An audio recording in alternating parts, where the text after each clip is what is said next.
según nos escogió en Él, en Jesús, antes de la fundación del mundo, para que fuésemos santos y sin mancha delante de Él. En amor, habiéndonos predestinado para ser adoptados hijos suyos por medio de Jesucristo, según el puro afecto de su voluntad, para alabanza de la gloria de su gracia, con la cual nos hizo acepto en el amado, en quien tenemos redención por su sangre, el perdón de pecados según la riqueza de su gracia, que hizo sobreabundar para con nosotros en toda sabiduría e inteligencia, dándonos a conocer el misterio de su voluntad según su beneplácito, el cual se había propuesto en sí mismo de reunir todas las cosas en Cristo en la dispensación del cumplimiento de los tiempos, así las que están en los cielos como las que están en la tierra. En Él asimismo tuvimos herencia, habiendo sido predestinados conforme al propósito del que hace todas las cosas según el designio de su voluntad, a fin de que seamos para alabanza de su gloria. Nosotros los que primeramente esperábamos en Cristo, en Él también vosotros, habiendo oído la palabra de verdad, el evangelio de vuestra salvación, y habiendo creído en Él, fuisteis sellados con el Espíritu Santo de la promesa, que es las arras de nuestra herencia para la redención de la posesión adquirida, para alabanza de su gloria.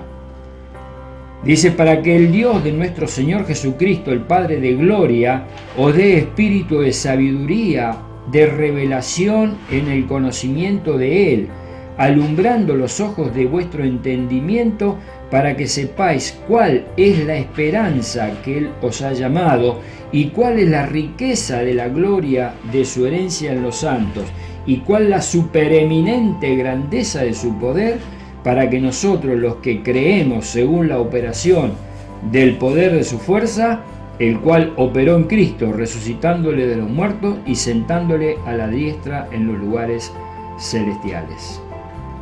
Quise arrancar en esta tarde, en este discipulado, con esta lectura del libro de los Efesios, el capítulo 1, para que sepamos cuál es el propósito que tenemos nosotros en Cristo Jesús acerca del discipulado. Hemos leído en 3 oportunidades que menciona que para alabanza de la gloria de su gracia, que el propósito de el discipulado, propiamente el Señor Jesús le dice a los discípulos, vayan y discipulen a las naciones, es para que seamos para alabanza de la gloria de su gracia. Por eso que el apóstol Pablo dice, alumbrando el ojo de vuestro entendimiento, para que sepáis cuál es la esperanza que Él los ha llamado, cuál es la riqueza de su gloria.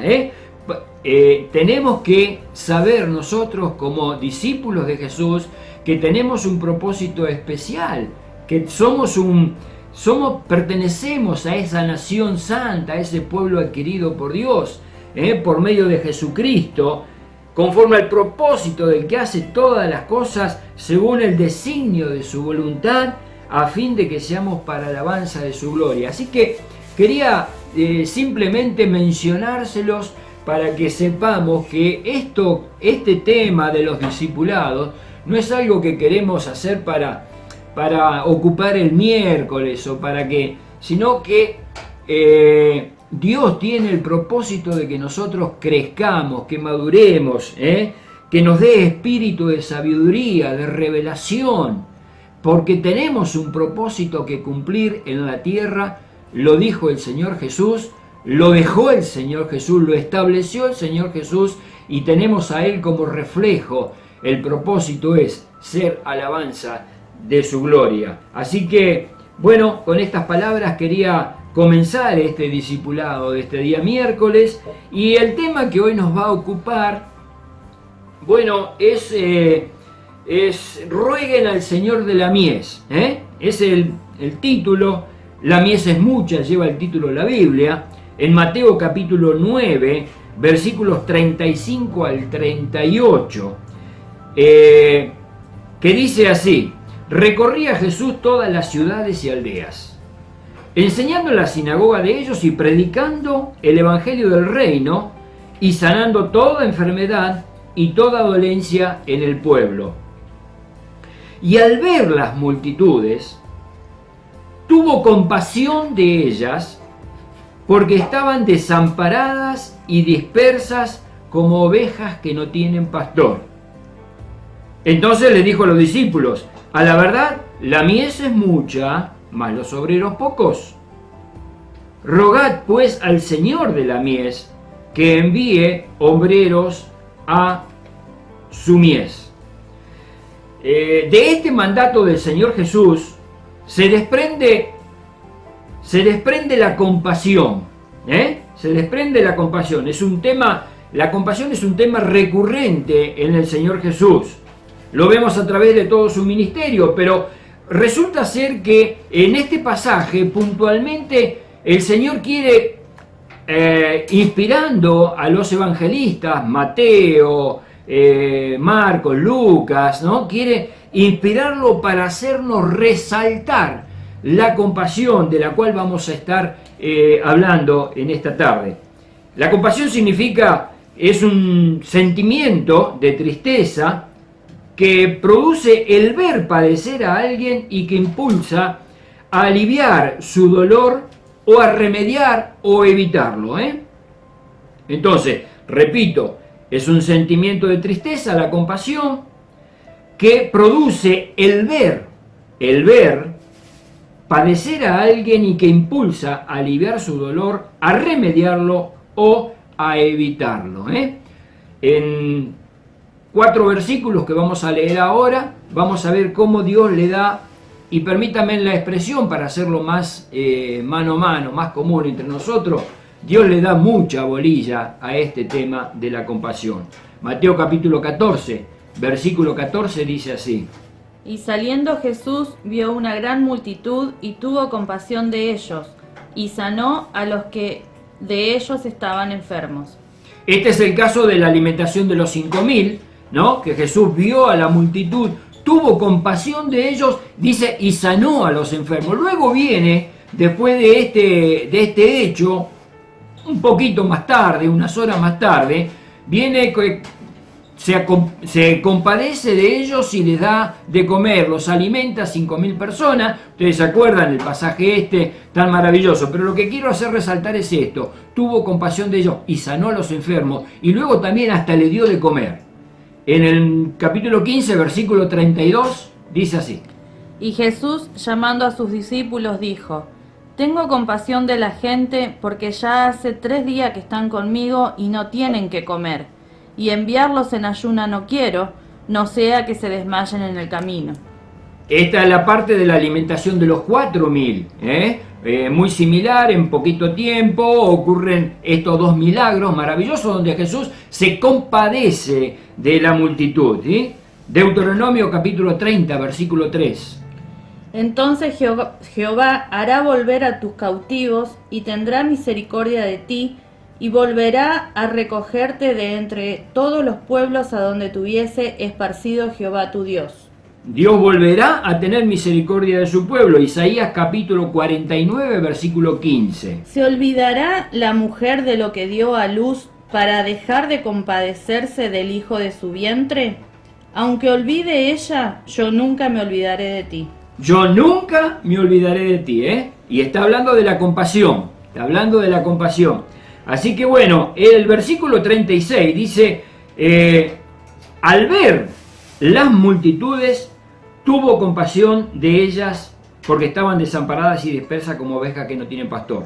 Dice al ver. ¿Qué significa esta expresión? Al ver las multitudes. Es que ver significa que se detuvo a pensar, que se detuvo a observar a esa multitud, que le llamó la atención de esa multitud. Pero ¿qué cosa le llamó la atención?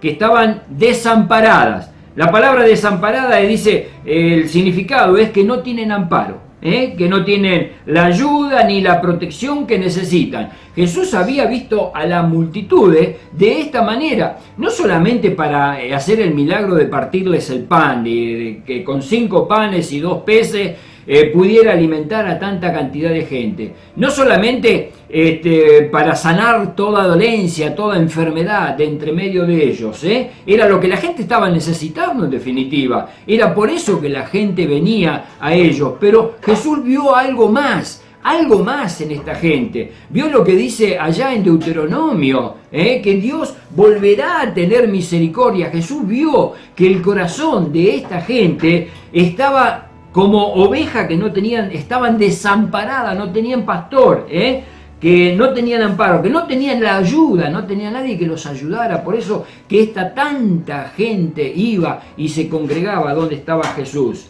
Dice que desamparadas y dispersas. O sea que la palabra dispersa significa que estaban separadas entre sí, como que cada uno hacía lo que bien le parecía, como que no había un referente, que no había una guía, que no había alguien que los pudiera guiar, como el pastor guiaba a sus ovejas, ¿no? Que con un simple llamado, una simple voz, un simple mencionarle algo, con el timbre de voz del pastor, las ovejas ya lo reconocían e iban detrás de él. Esta gente no lo tenían, estaban desamparados. Había pasado muchos años entre el Antiguo Testamento y el Nuevo Testamento, cuando se empiezan a escribir con el anuncio del nacimiento de Jesús y el anuncio del nacimiento de Juan el Bautista, empieza la historia del Nuevo Testamento, pero hasta el último profeta habían pasado muchos años, y muchos años de silencio, donde esta gente realmente estaban desamparadas y dispersas, donde los líderes religiosos habían fallado, donde los líderes religiosos enseñaban tradiciones de hombre y no lo que la palabra de Dios pretendía enseñarle a la gente. Entonces la gente estaba así, ¿no? Dispersas entre sí. Cada uno vivía como bien le parecía. Como bien le parecía. Jesús vio todo eso. No vio solamente que tenían hambre o que ya estaba haciendo de noche y que necesitaba darles de comer.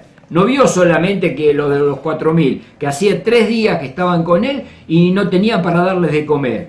Y que les tuvo lástima y dijo: no lo podemos mandar así a las casas porque se van a desmayar por el camino. No vio solamente lo exterior el Señor Jesús, miró hacia adentro el corazón de ellos y vio que estaban desamparados y dispersos, como ovejas sin pastor, estar a la deriva, a la merced del lobo feroz, sin que nadie las proteja o las defienda de ese peligro. Y recordemos que una de las cualidades de la oveja es que ellas no saben huir del peligro.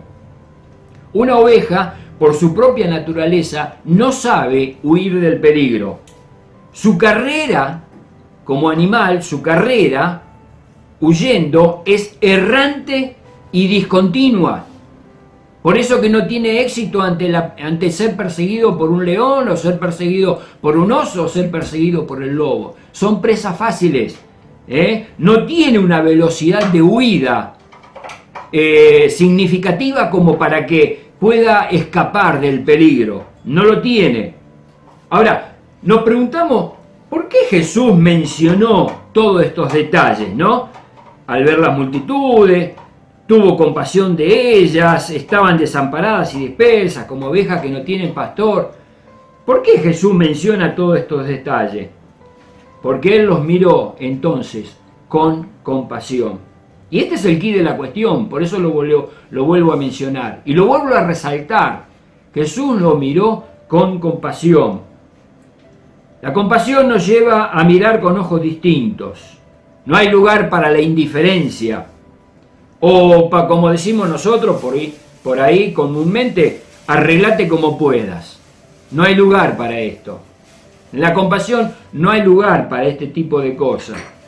En esta condición las personas, tanto el hombre como la mujer, van en caída libre, van en picada hacia la condenación. Por eso es que en primer lugar en nuestra vida, en primer lugar debe estar la compasión en nuestros ojos, como estuvo en los ojos de Jesús. ¿Sí? En el versículo 35 dice: recorría Jesús todas las ciudades y aldeas, enseñando en la sinagoga de ellos y predicando el evangelio del reino y sanando toda enfermedad y toda dolencia en el pueblo. Notemos que Jesús venía trabajando ya con el pueblo. Él recorría ciudades y aldeas, predicaba y sanaba toda dolencia, o sea que el trabajo estaba. ¿Y por qué razón tuvo el propósito Dios de dejar plasmado en los evangelios este tema de la compasión?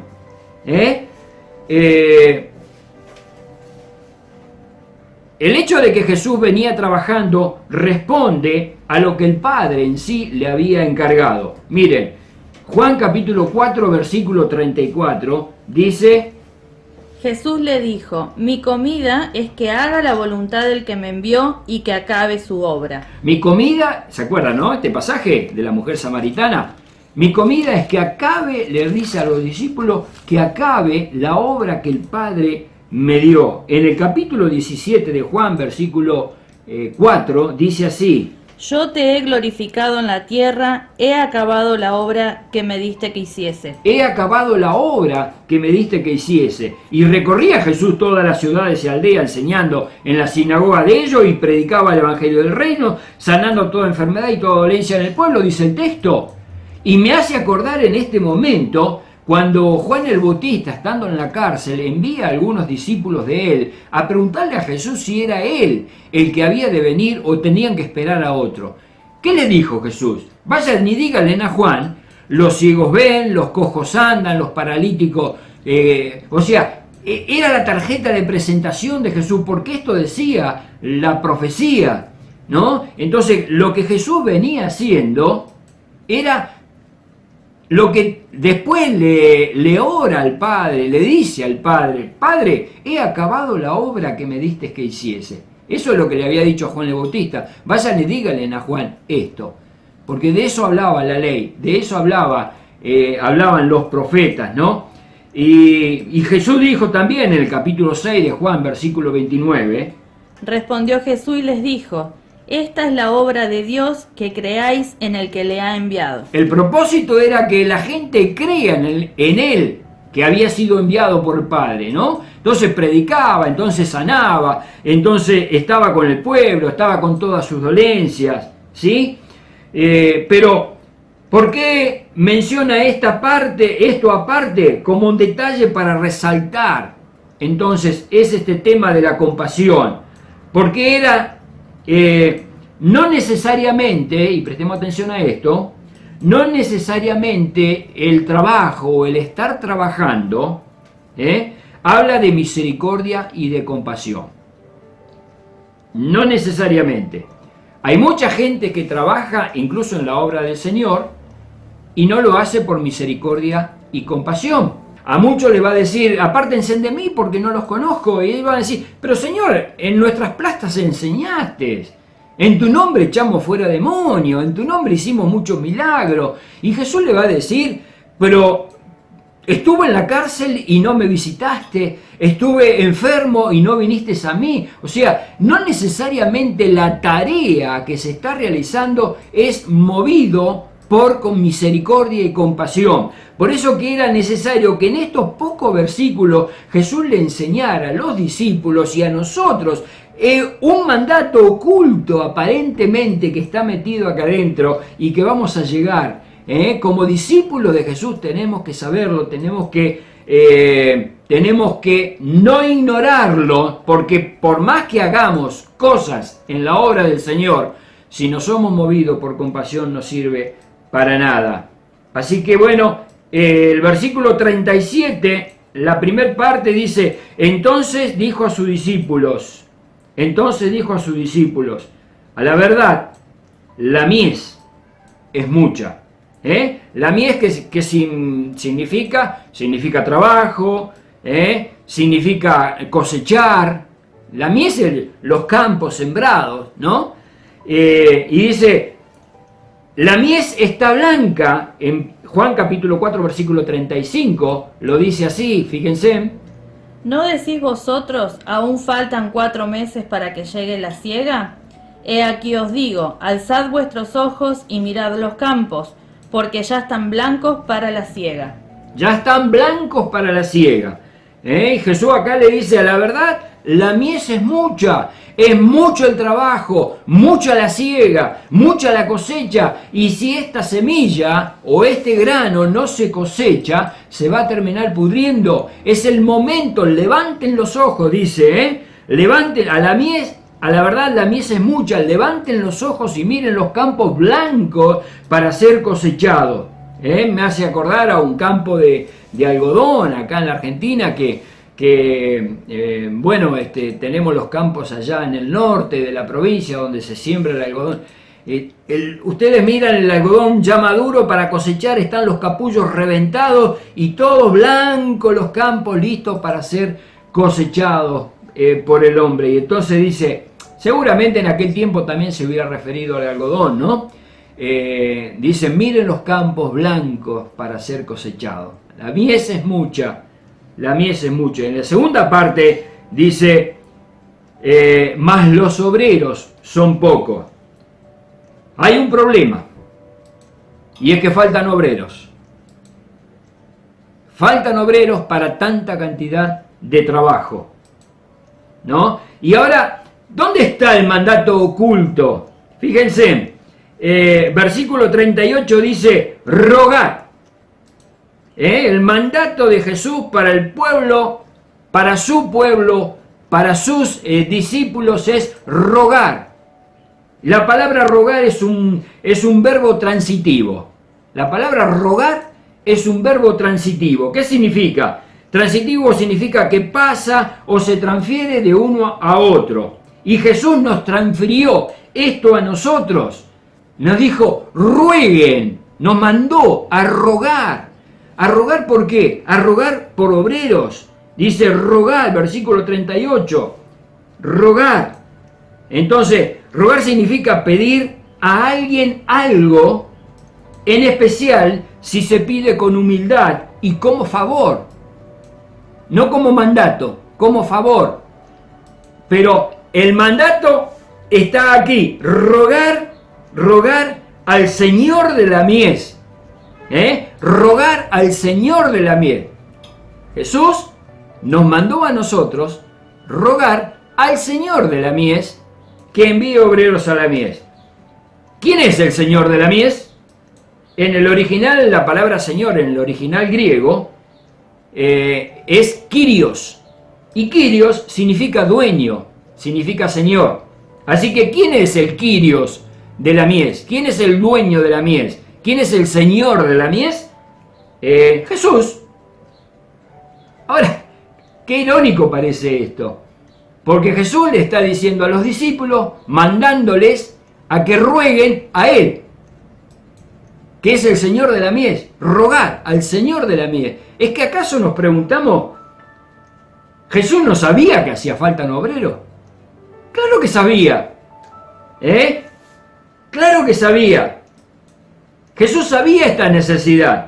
Y esta necesidad no solo en aquel tiempo, hoy en día también. Es tremenda la necesidad de obrero que tiene la obra del Señor. Pero Jesús lo sabía.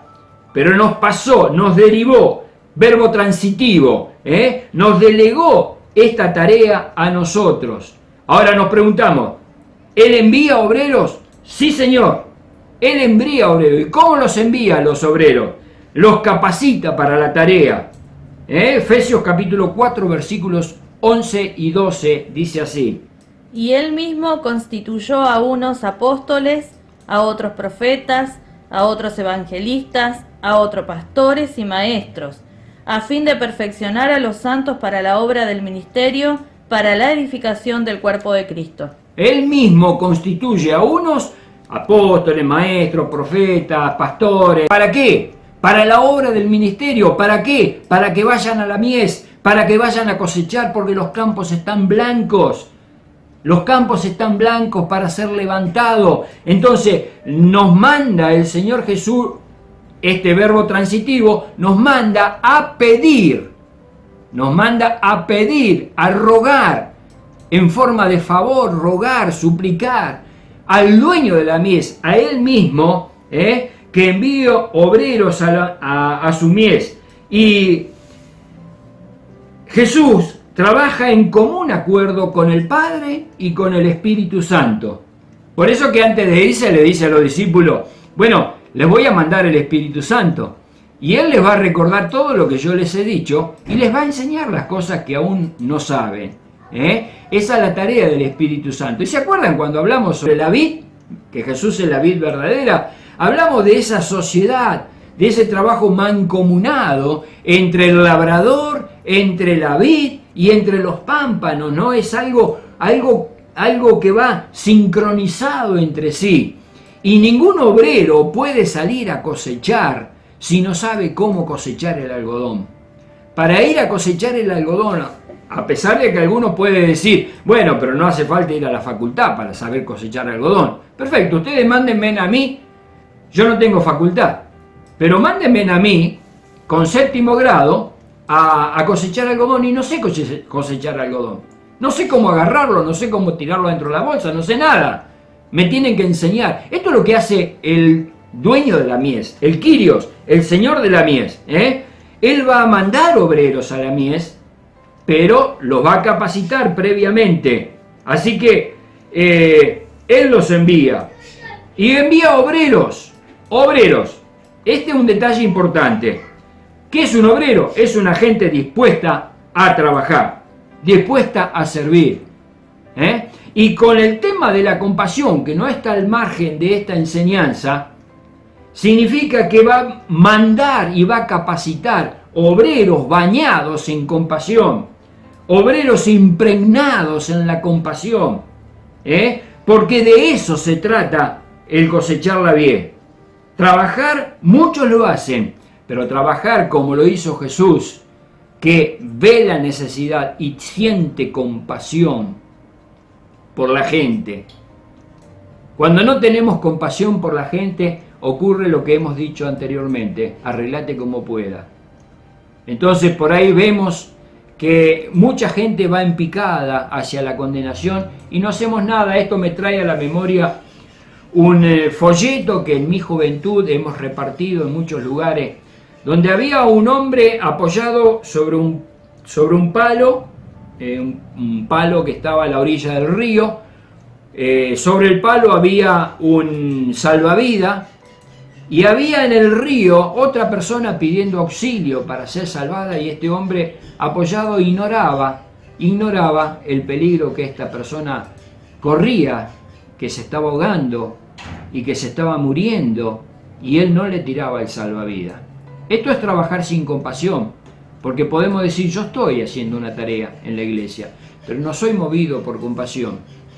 Cuando somos movidos por compasión, más allá de orar al dueño de la mies que mande obreros a la mies, vamos a orar con compasión, vamos a orar con lástima, vamos a orar con misericordia, vamos a orar porque esta gente necesita del pueblo de Dios que salga y trabaje y busque a los necesitados, a los perdidos, a las ovejas perdidas de Israel, como dijo el Señor Jesús, a la gente que va en picada olímpica, que va en caída olímpica hacia la condenación, y nosotros somos los responsables de llevarles esto.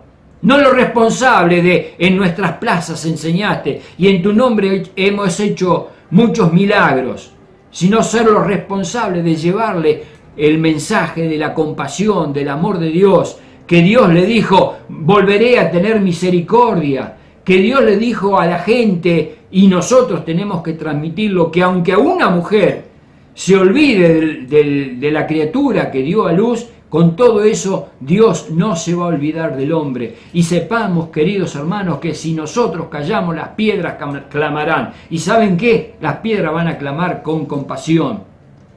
Por eso que este mensaje o esta enseñanza Jesús la tenía que transmitir, porque los obreros de los cuales tenemos que rogar que vayan, tienen que ser obreros compasivos, obreros que vayan con compasión a la calle, a buscar a los perdidos, a hacer milagros, a enseñar, a traer a los perdidos. De eso se trata el discipulado. Por eso quise arrancar la lectura, que hemos sido salvos para alabanza de su gloria, pero vamos a ser para alabanza de su gloria cuando podemos transmitir lo que el Señor Jesús transmitía, y los discípulos lo tuvieron que vivir, los discípulos tuvieron que escuchar con sus oídos y el oído del alma que Jesús les decía: tengo compasión de esta gente, y se apiadó de ellos y les daba la solución de lo que necesitaban.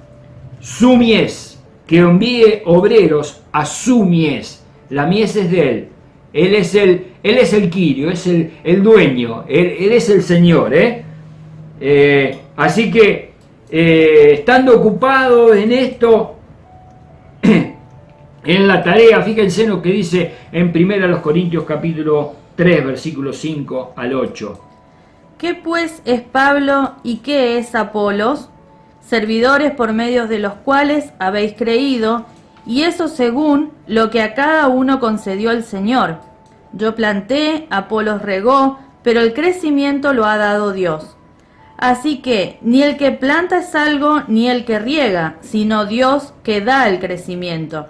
Y el que planta y el que riega son una misma cosa, aunque cada uno recibirá su recompensa conforme a su labor. Esto es para hacer alabanza de su gloria. ¿Qué es Pablo? ¿Qué es Apolo? Nada. El que planta o el que riega. El dueño es Jesús. Y nosotros tenemos que ser representantes de este dueño, que es compasivo. Por lo tanto, lo que el Señor nos va a enseñar a nosotros, nos va a capacitar como obreros para su mies, son obreros de compasión. Obreros, repito el concepto, que estén bañados en compasión, que estén impregnados en compasión, que huelan a compasión, que actúen por compasión, por amor, por dedicación, porque el Señor así lo es en su mies. Que Dios te bendiga.